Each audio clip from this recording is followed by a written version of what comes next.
우리 오늘 말씀 영어 따라합니다. 하나님 나라의 건설자. 하나님 나라의 건설자라는 제목으로 함께 말씀의 은혜를 나누겠습니다. 오늘 말씀의 내용을 보니까 슬로보앗의 딸들 이렇게 나옵니다. 슬로보앗의 딸들 이렇게 이야기가 시작이 되는데 므낫세 지파 가운데 이 슬로보앗이라고 하는 인물이 있었습니다. 근데 그가 딸만 5명이에요. 아들이 없었습니다. 다시 말하면 아들을 못 낳고 딸 5을 낳고 죽었습니다.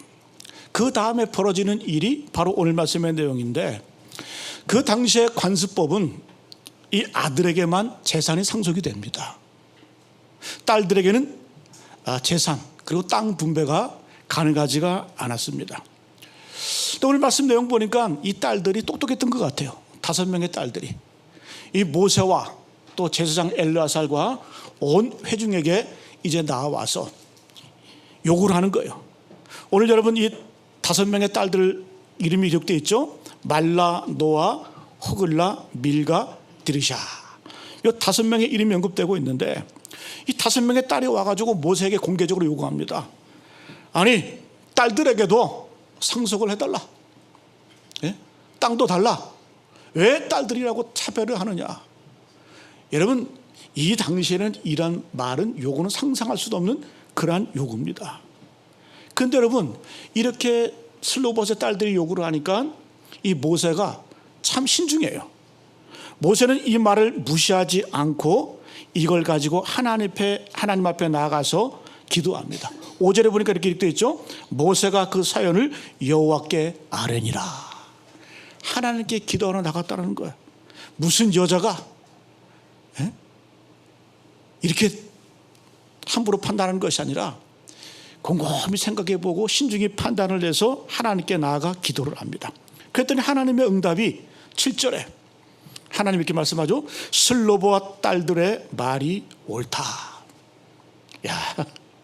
하나님께서 단도직입적으로 말씀해 주시는 거예요. 모세야, 슬로보앗의 딸들의 말이 옳다. 너는 반드시 그들의 아버지 형제 중에서 그들에게 기업을 주어 받게 하되 그들의 아버지의 기업을 그들에게 돌릴지니라. 하나님의 명령인 거예요.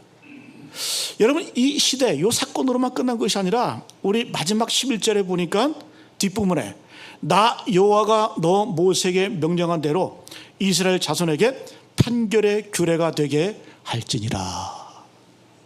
그냥 요 해프닝 한 사건으로 끝난 것이 아니라 자자손손 이스라엘 백성들에게 이것이 관습법이 된 거예요. 판례가 된 거예요. 그래서 여러분, 몇천 년 전에 이미 이스라엘 백성들은 아들에게 뿐만 아니라 딸들에게 상속하는 그런 것을 법으로 규정해 놓은 거예요. 그 사건의 기점이 어디에 있다? 바로 오늘 민수기 27장 슬로보앗의 딸들의 사건을 통해서 이제 이 법이 몇천 년 전에 이스라엘 백성들에게 이 법으로 지정이 되었다는 겁니다. 여러분, 오늘 우리가 중요하게 짚고 넘어갈 것이 있습니다. 이 슬로보앗의 딸들의 이야기가 오늘 27장에 한 번만 나오는 게 아니라 이 앞에 26장에 나오고요, 27장에 나오고 또 민수기 36장에 나옵니다. 그러니까 민수기에만 이 슬로보앗의 딸들의 이야기가 3번이나 나와요. 그리고 성경을 보게 되면 7번 나옵니다. 7번. 우리는 어떻게 생각하기에 뭐가 이렇게 중요할까? 이름까지 다 언급을 하면서 이 슬로보앗의 딸들이 행한 일들을 이렇게 기록하고 있습니다. 여러분, 왜 이렇게 하나님께서는 이 말씀을 통해서 이렇게 반복 또 지속적으로 말씀하고 계실까? 다 이유가 있는 겁니다. 우리가 모세오경, 민수기나 신명기를 읽어보면 하나님께서 말씀을 통해서 반복하시는 것은 중요한 율례들이나 또 중요한 명령들을 반복하십니다. 근데 오늘 우리가 이 말씀을 읽었지만 뭐 그렇게 중요한 것 같지는 않아요. 그냥 딸들이 와가지고 우리도 아들처럼 땅을 상속해달라, 재산을 우리에게도 기업으로 물려달라, 이렇게 요구를 합니다. 그냥 우리는 언뜻 보기에 한 사건에 불과한 것 같지만, 그러나 여러분, 이것은 놀라운 가치가 있고 놀라운 하나님의 섭리가 있다는 거예요. 여러분, 그렇습니다. 오늘 이 말씀을 통해서 우리가 알 수 있는 건 뭐냐 하면, 이제 이스라엘 백성들이 가나안 땅에 들어가서 이제 이스라엘 백성들이 가나안 땅에 들어가야 될 터인데, 너희들이 하나님의 백성으로서 하나님의 나라를 어떻게 만들어갈 것인가를 오늘 이 말씀에 소개해주고 있는, 그래서 중요한 거예요. 너희들이 가나안 땅에 들어가서 하나님의 명령을 받고 하나님의 섭리 가운데 하나님 나라를 건설해야 되는데, 하나님 나라의 건설자가 되어야 되는데, 그 가치, 그 목적, 그 비전이 오늘 이 사건 가운데 들어가 있다는 거예요. 여러분, 오늘 여러분 말씀의 내용은 쉽게 넘어가시면 안 돼요. 저도 예전에 이 말씀을 쉽게 그냥 한 번 읽고 넘어갔거든요. 근데 그게 아니더라고요. 이 말씀 속에는 하나님 나라의 가치, 우리가 건설해야 될 하나님의 나라, 하나님이 꿈꾸는 하나님의 나라의 가치가 이 말씀 가운데 담겨져 있다는 겁니다. 여러분, 우리가 이 땅에 사는 존재의 목적이 뭡니까? 여러분, 왜 사세요? 오늘 말씀의 제목처럼 우리는 이 땅에 존재하는 목적이 있는 거예요. 하나님 나라를 건설하기 위해서 우리는 사업도 하고 직장도 가지고 또 가정도 꾸리고, 예? 오늘 여러분, 하나님의 나라가, 하나님이 꿈꾸는 나라가 어떤 나라인지 오늘 이 슬로봇의 딸들의 이야기를 통해서 오늘 두 가지 모습으로 한번 살펴보기를 원합니다. 우리 한번 따라합니다. 하나님의 나라는 차별이 없는 나라이다. 오늘 말씀을 통해서 보여주는 것은 하나님의 나라는 차별이 없다는 거예요. 차별이 있으면 하나님의 나라가 아니라는 거예요. 여러분, 우리는 믿음으로 구원받고 하나님의 자녀가 되었습니다. 여러분 잘 생각해 보세요. 믿음으로 구원받는 것처럼 공평한 것 없어요. 믿음으로 구원받는 게 가장 공평해요. 에베소서 2장 8절의 말씀 보게 되면, 너희가 그 은혜를 인하여 믿음으로 말미암아 구원을 얻었나니 이것은 너희에게서 난 것이 아니요 하나님의 선물이다. 모든 사람에게 주신 이 구원의 선물은 빈부귀천, 남녀노소, 지고와를 막론하고 모든 사람에게 공평해 주신 구원의 은총입니다. 그래서 여러분, 우리가 이 믿음이라고 할 때 믿음으로 구원받는다, 이것은 가장 공평한 일이에요. 여러분, 예를 들면 만약에 우리가 선행으로 구원받는다고 생각해 보세요. 선행을 해야 구원을 받는다. 그럼 누가 유리할까요? 부자들이 유리하겠죠. 왜? 가진 것이 있으니까. 그래서 선행으로 구원받는다고 할 때 구원의 조건은 부자에게 훨씬 더 유리합니다. 그러면 여러분, 많은 종교들이 자력구원을 외치죠. 고행을 해야 구원을 받는다. 그러면 우리가 고행으로 구원받는다고 할 때, 수행을 해야 구원받는다고 할 때, 그러면 누가 유리할까요? 건강한 사람이 유리하겠죠. 그렇지 않겠어요? 삼보일배를 하고, 108배를 하고, 1000배를 하고, 3000배를 하고, 건강하지 못한 사람은 못합니다. 그래서 우리가 여러분 수행하고 고행하고 구원받는다고 한다면 건강한 사람에게 유리한 것이지, 허리 디스크가 있거나 관절염이 있거나 이런 사람에게는 이 구원에 해당되지 않아요. 근데 여러분, 하나님의 구원은 뭐예요? 너희가 믿음으로 말미암아 구원을 얻었나니 이것이 너에게서 난 것이 아니라 하나님의 선물이다. 차별이 없다라는 거예요. 로마서 3장 20절 말씀, 곧 예수 그리스도를 믿음으로 말미암아 모든 믿는 자에게 미치는 하나님의 의인이 차별이 없느니라. 하나님의 의는 차별이 없다라는 거예요. 차별이 없다라는 거예요. 그래서 여러분, 우리가 예수님을 믿고 하나님의 백성이 되었다, 하나님의 자녀가 얼마나 감사한지 몰라요. 오늘 여러분, 슬로봇의 딸들의 이야기는 제일 먼저 이걸 주장합니다. 하나님의 나라는 차별이 없다. 차별이 없어야 된다. 여자라고, 노인이라고, 외국인이라고, 아이라고 차별해서는 안 된다는 겁니다. 근데 여러분, 우리는 신앙생활하면서 하나님 나라에 대한 오해들이 있습니다. 그러니까 예수를 믿어도 전투적으로 믿기 때문에 어떤 생각을 하냐, 교회는 어떤 곳이어야 되냐, 교회는 약한 자가 와서 강해져야 된다, 가난한 자가 와서 부자가 되어야 된다, 병든 자가 와서 고침을 받아야 된다. 우리 이렇게 생각을 해요. 그거 맞는 말이에요. 맞는 말이지만 다 맞는 말은 아니라는 거예요. 그래서 교회에 와서 약한 자가 힘을 얻고 또 낙심한 자가 용기를 얻고, 그거 다 맞는 말이에요. 성숙해지기를 원해요. 그래서 여러분, 교회에서 많이 하죠. 제자 훈련도 하고 영성 훈련도 하고 말씀 훈련도 하고 이런 것들을 많이 합니다. 자꾸 강해져라, 성숙해져라. 여러분, 다 그렇게 되면 얼마나 좋을까 생각해 보셨어요? 다 다 성숙되고 다 강해지고 다 부자가 되고 다 병이 나면 얼마나 좋을까? 그러면 하나님 나라가 그렇습니까? 하나님의 나라는 그렇지 않다라는 거예요. 여러분, 그렇지 못한 사람들이 있어요. 나이 드신 분들 더 이상 강해질 수 없죠. 장애인들 강해질 수 없죠. 어린아이들 힘이 없죠. 어떤 글에 보니까 이런 글이 있습니다. 모든 사람은 다 장애인이 되어가고 있다. 신체적인 장애라고 하는 것은 다 뭐다? 시간 차이다. 시간 차이. 늙어가면서 세월이 흘러가면서 다 신체적인 장애를 겪게 됩니다. 저희 부모를 봐도 그렇고요. 주변 사람들을 봐도 나이 들면 귀가 안 들리기 시작을 해요. 눈이 안 보이기 시작을 해요. 무릎이 말을 안 듣기 시작을 합니다. 허리가 고장이 납니다. 목뼈가 고장이 납니다. 다 시간 차이일 뿐이지 다 장애의 삶으로 나아가는 거예요. 어떤 목사님은 축도를 하시는데 제가 봤어요. 한 손으로 축도하시더라고요. 또 한 손은 주머니에 손 넣고, 아니 목사님 저렇게 건방지게 축도를 하시나 이렇게 봤더니 손이 안 올라가. 손이 안 올라가. 관절이 안 좋아지시는 거예요. 왜? 우리 모두는 다 시간 차일 뿐이지 다 이러한 약점에 노출될 수밖에 없다는 겁니다. 이게 뭐예요? 생로병사 아니겠습니까? 여러분, 책 가운데 화평케 하는 자는 복이 있나니, IBP에서 나온 그 책인데요.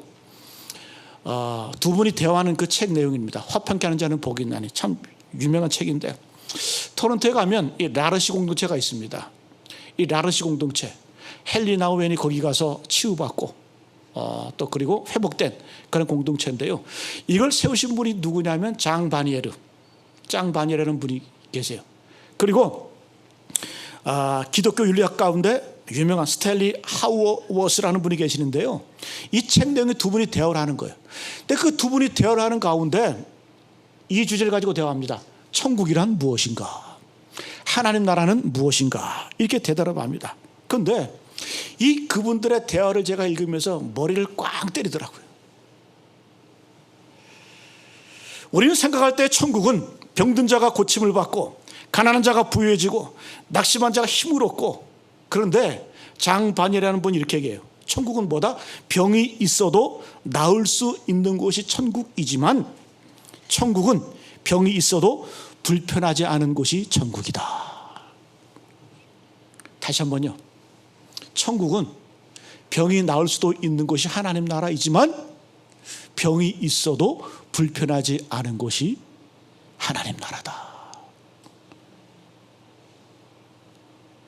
여러분, 우리가 이런 인식이 있어야 인간 이해가 가능한 거예요. 하나님 나라의 어떤 그런 관념들이 우리 생각 가운데 분명하게 선포되어질 수 있는 겁니다. 우리는 다 강해질 수 없어요. 우리는 다 나을 수 없어요. 우리는 다 연약합니다.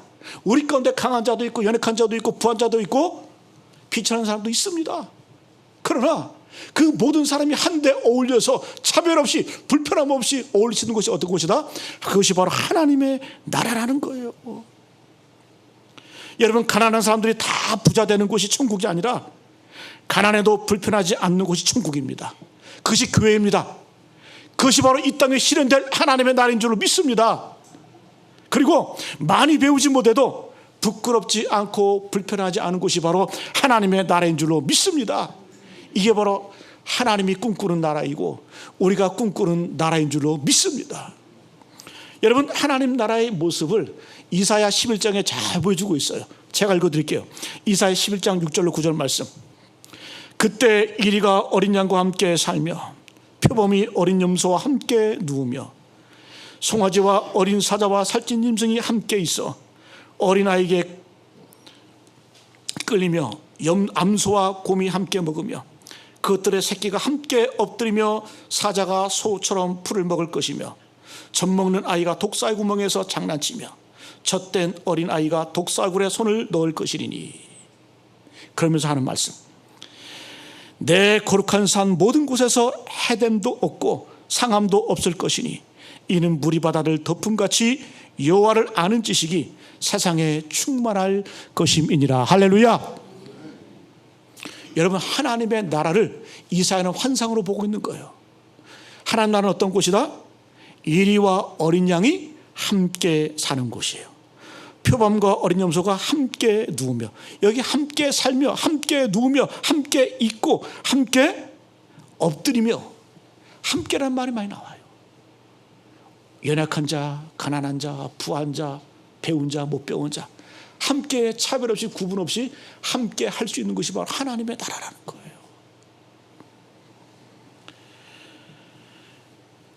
여러분, 오늘 말씀, 이 이사야 말씀 보게 되면 약한 어린 양이 힘센 이리로 변신하는 나라가 하나님 나라 아니에요? 또 어린 염소가 강한 표범으로 변화되는 그런 나라가 하나님 나라가 아니라 함께 불편함 없이 공존할 수 있는 나라가 하나님의 나라라는 거예요. 여러분, 하나님께서는 저와 여러분들을 하나님의 나라 건설자로 세우셨습니다. 이 땅에 왜 존재하세요? 잘 먹고 잘 살기 위해서? 그건 여러분 무당 종교예요. 우리 믿는 자들, 하나님께서 우리 부르신 목적이 있어요. 구원하신 목적이 있어요. 그리고 하나님께서 이스라엘 백성을 가나안 출애굽시키신 다음에 가나안 땅에 들어가신 목적이 있어요. 어떻게 살라? 하나님의 나라를 꿈꾸며 하나님께서 원하시는 비전과 꿈을 가지고 그 나라를 그 땅 위에 실현하라.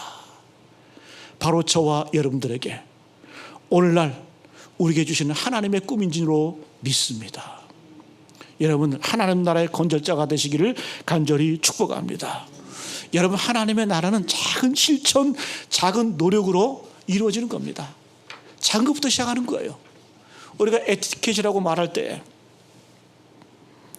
느리게 걷는 분들이 있어요. 길 걷다 보면 추월하지 않는 것이 하나님 나라예요. 우리 오늘 올라오시다 보니까 복도에 뿔이 꺼졌죠, 그죠? 누전이 돼가지고 환했던 복도가 컴컴하게 되었습니다. 여러분, 교회 계단에서 우리 내려갈 때 어르신들 내려가시잖아요. 좀 기다려 주세요.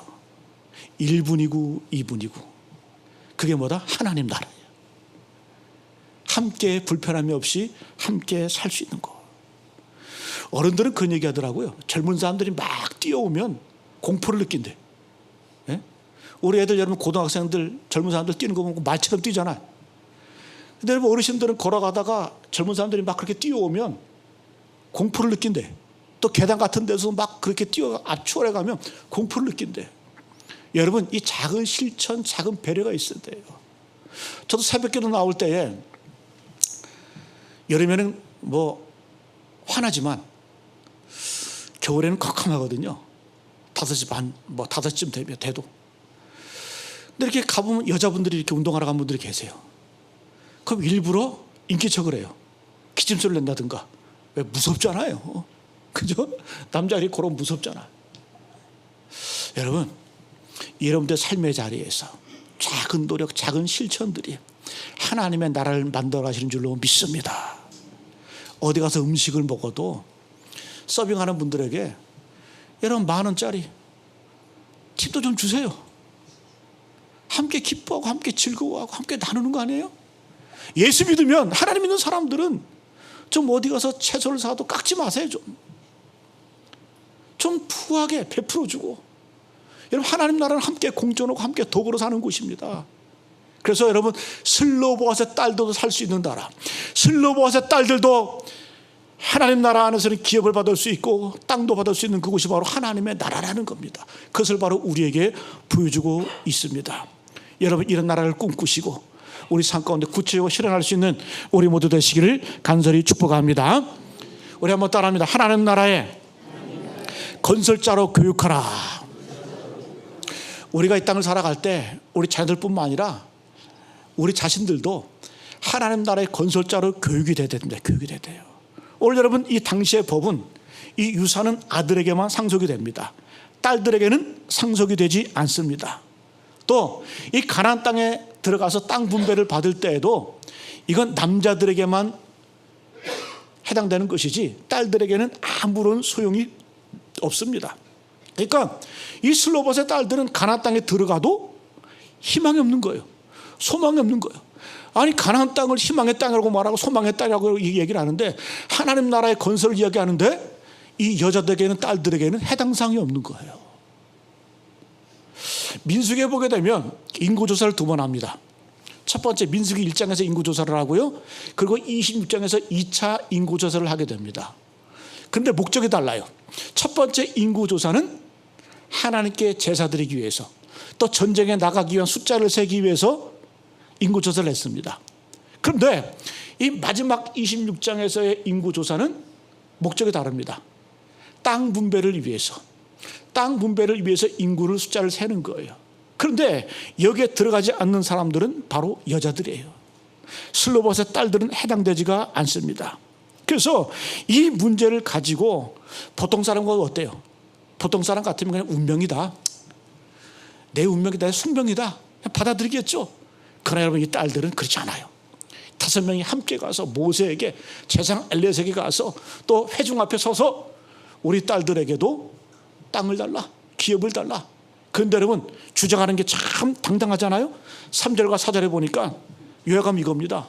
아니, 우리 아버지가 광야에서 죽었습니다. 근데 우리 아버지, 우리 조상들이 죽을 때에 이 고라다스들처럼 발해간 것도 아니고 하나님을 배반한 것도 아니고 그냥 광야에서 죽었는데 왜 우리에게는 기업이 주지 않습니까? 왜 우리 아버지 슬로봇의 이름도 가족의 이름에서 삭제가 됩니까? 이렇게 당당하게 외치는 거예요. 참 인상적이지 않아요? 운명에 맡기지 않습니다. 숙명에 짓눌려 있지 않습니다. 당당히 가서 외칩니다. 그리고 모세도 대단하죠. 5절에 보니까 그냥 관습대로 다수결로 하지 않고 쉽게 판단하지 않고 모세는 하나님께 나가서 기도를 하죠. 그때 하나님의 명령이 뭐예요? 여자들에게도 딸들에게도 똑같이 분배하라, 상속해라. 그 상속법을 또 이렇게 소개해주고 있는 거예요. 여러분, 우리나라도 이 여성들에게 상속하는 것, 딸들에게 상속법 얼마 되지 않았습니다. 그 여자분들 분명히 아세요? 남자, 아들이나 딸이나 구분할 것 없이 똑같이 상속받게 돼 있어요. 만약에 우리 부모님이 아들만 사랑을 해서, 특별히 사랑을 해서 우리 딸들에게는 상속을 안 해줘? 참고 계세요. 부모님 돌아가신 다음에 소송하면 돼요. 소송하면 똑같이 받습니다. 이게 우리나라의 상속법, 재산 상속법이에요. 근데 배우자, 뭐 남편이나 배우자에게는 여기다가 뭐 1.5배를 더 이게 하죠. 1.5배를 하죠. 그죠? 그러나 자녀들에게는 똑같이 상속되는 것이 오늘날의 여러분 상속법이에요. 그런데 몇천 년 전에, 이미 몇천 년 전에 이스라엘 백성들 가운데, 이 슬로봇의 딸들 가운데 이런 역사가 나타났다는 거예요. 그러면 이렇게 슬로봇의 딸들이 똑똑했던 이유가 뭘까요? 저는 교육의 힘이라고 생각을 합니다. 아마도 슬로봇이라는 그 인물이 아들을 못 낳고 죽었어요. 그러나 이 딸들은 기가 막히게 교육을 시켰던 것 같아요. 저는 곰곰이 생각해 봤습니다. 묵상해 봤습니다. 그럼 이 슬로봇이 그의 딸들 5명을 어떻게 교육시켰을까? 저는 2가지 교육. 첫 번째는 자존감을 높여주는 거예요. 두 번째는 신앙을 전수하는 거예요. 믿음으로 나가는 법을 가르치고 있다는 겁니다. 자, 첫 번째, 이 슬로봇은 그의 딸들에게 자존감을 가르쳤습니다. 어떻게 할 수 있을까? 저는 슬로봇의 딸들의 이름을 보게 되면, 이 슬로봇의 딸들의 이름을 지어준 걸 보면 그게 느껴져요. 5명의 딸들의 이름이 나오죠. 말라, 노아, 호글라, 밀가, 디르사. 근데 이름이 한 번만 나온 게 아니라 민수기에 3번 나옵니다. 성경에 총 7번이 나옵니다. 아마도 이때만 해도 남아서는 사상이 남아있겠죠. 그죠? 왜? 인구를 세도 남자만 셌잖아요. 그러니까 이 슬로봇이 자식을 낳다 보니까 3가지 막 딸이네. 3가지는 좀 견딜만 했는데 4번째도 보니까 덜컥 또 딸을 냈나. 5번째 또 기다렸더니 또 딸이야. 그러면 우리 같으면 이렇게 계속해서 딸이 나오면 이름은 어떻게 질까요? 우리 옛날 어른들처럼 또순이, 끝순이, 말자, 종말이 다 시대의 아픔을 상징하는 이름들이에요. 네? 그렇지 않아요? 우리 시대의 슬픈 비극 아닙니까? 아니, 그 딸들은 그 이름 가지고 우리가 평생 사는 거예요. 아버지가 또 딸을 낳으니까 이제 끝이다, 끝술이, 이제 좀 그만 났으면 좋겠다, 종말이, 막순이, 이름을 그렇게 졌나 모르겠어. 근데 여러분, 오늘 슬로보아시 그의 딸들이 이름을 지은 거 보세요. 네 번째 이름이 뭘까요? 밀가. 밀가라는 이름의 뜻은 여왕. 대단해요, 대단해. 또 다섯 번째, 디르사. 무슨 뜻일까요? 큰 기쁨. 아마도 이 아버지 슬로보아스는 딸들이 올 때 그렇게 했을 것 같아요. 넷째 딸이 오면, 아유, 우리 여왕님 오셨어요. 그렇게 했을 것 같아요. 아니, 이름이 여왕이잖아. 네? 다섯 번째 딸이 아버지가 다가올 때 아버지는 뭐라고 외쳤겠어요? 우리 큰 기쁨이. 얼마나 여러분 이 딸들은 자존감이 높아질까. 이런 자존감 가운데 당당함이 나오는 거예요. 여러분, 자녀들 향해서 욕하지 마세요. 옛날 우리 어른들 욕 참 잔인하게도 했어. 애들한테. 여러분, 욕하지 마세요. 오늘 여러분이 슬로보와 딸들 향해서 밀가, 여왕님, 디르사, 기쁨이 충만하다. 이런 자존감이 높여지니까 이 딸들의 자기 주장이 정확하잖아요. 그래서 모세에게 나가서 주장하는 게 뭡니까? 우리 아버지의 이름을 기록해달라. 지워지지 않게 하라. 아들이 없다고. 그리고 우리의 딸들에게도 당당하게 재산을 상속해달라. 그리고 우리가 앞으로 들어갈 가나안 땅에서 땅 분배해달라. 당당하게 외치는 거예요. 여러분, 여러분들의 자녀들에게 우리 스스로도 하나님의 나라의 건설자로서 당당함 있기를 간절히 축복합니다. 기죽지 마세요. 내가 없다 그래서, 건강하지 못하다 그래서, 부족하다 그래서. 왜? 우리 하나님의 자녀잖아요. 하나님이, 여러분, 스바냐 3장 10절 말씀, 너희 하나님 여호와가 너희 가운데 계시니 그는 긍휼을 베푸실 전능자시라. 그 다음에 하는 말씀, 그가 너로 인하여 기쁨을 이기지 못하시며 잠잠히 너를 사랑하시며. 우리 하나님께서 우리를 바라보시면서 기쁨을 이기지 못하신대. 우리를 잠잠히 사랑하신대. 그 기쁨을 억제하시면서. 여러분, 우리가 그런 존재라는 거예요. 여러분, 이런 존재가 될 때 우리가 삶의 자리에서 하나님의 건설자로서 쓰임받게 되는 줄로 믿습니다. 두 번째, 슬로보아스의 교육은 신앙교육이었습니다. 이 5명의 딸들이 단순하게 상속받은 것으로 끝나는 것이 아니라 이스라엘의 지도자가 됩니다. 근데 그 말씀은 성경에 나와 있지는 않아요. 7번이나 이 딸들의 이름이 기록되어 있는데요, 성경에는 이 슬로보아스의 딸들이 지도자로 쓰임받았다는 그런 내용은 없습니다. 그러나 명확하게 이 딸들의 5명의 이름을 3번씩이나 민수기에만 기록하고 있습니다. 자, 제가 말씀드린 이 근거가 뭐냐 하면, 이 출애굽의 3대 지도자가 있습니다. 누구예요? 모세와 아론과 미리암이죠. 그죠? 3명의 지도자입니다. 모세, 아론, 미리암. 나이 순으로 하면 미리암이 제일 장녀. 그 다음에 아론, 모세보다 3살이 많습니다. 그 다음에 모세, 3살이 어려요. 근데 여러분, 미리암은 아마도 이 모세보다 한 10살 이상 많았던 것 같아요. 왜냐하면 출애굽기 1장을 보게 되면 이 애굽왕 바로가 유대인들, 그 히브리인들을 학살하려고 할 때 아이들을 낳으면 다 죽이잖아요. 그죠? 죽이려고 할 때 이 미리암 누나가 그 모세를 갈대 상자에서 이렇게 해서 나일강에 띄우잖아요. 그때 이 쫓아가면서 바라봤던 이 사람이 누이 미리암이었잖아요. 그리고 이 나일강강, 이 바로왕의 궁궐까지 흘러 들어가서 바로의 공주가 건질 때까지 목격을 합니다. 그리고 공주에게 나아가서 이 아이를 기를 유모를 소개해줘요. 자기 엄마를 소개해주죠. 그죠? 그러니까 이 정도 되면 한 10살 이상은 많아야 되는 거예요. 여성 지도자 미리암, 그 다음에 모세, 엘리야살이 있어요. 자, 중요한 것은 뭐냐면 이 3명의 지도자가 한 해에 다 죽습니다. 같은 해에 다 죽어요. 우리가 잘 아는 대로 미리암이 먼저 죽고, 그 다음에 이 모세와 아론이 죽는데, 아론은 123세에 죽습니다. 그리고 같은 해에 모세는 느보산에 올라가서 가나안 땅을 바라보고 120세에 죽습니다. 자, 그러면 후계자가 나와야 될 거 아니에요. 모세 후계자는 누굽니까? 여호수아. 잘 아는 대로 하나님의 명령에 의해서 여호수아를 세웠죠. 그러면 아론의 후계자는 누굽니까? 아론의 네 아들 있죠. 나답, 아비우, 엘르아살, 이달말. 나답과 아비우는 광야에서 하나님께 다른 불을 들이다가 즉사해버립니다. 죽습니다. 그 뒤를 이은 셋째 아들 엘르아살이 제사장의 직위를 이어갑니다. 그러니까 이 아론의 후계자는 엘르아살이에요. 그러면 미리암의 후계자는 누굴까요? 성경에 나와 있질 않아요. 그러나 이스라엘 백성들은 다 압니다. 누굴까? 슬르보앗의 5딸이다. 여러분, 왜 이렇게 성경에서는 슬로보앗의 딸들 이 사건을 3번씩이나 기록을 하고 성경 전체에 7번이나 그 딸들의 이름을 하나하나 조목조목 읽어가며 기록해가면서 우리에게 제시해주고 있을까요? 바로 여성 지도자였던 미리암의 후계자는 바로 슬로보앗의 딸들이다. 이렇게 기가 막히게 쓰임받은 인물들이 되었다는 거예요. 여러분, 굉장히 중요한 겁니다. 이 힘이 어디서 나왔다고요? 슬로보앗의 자기 딸들을 이렇게 교육시킨 거예요.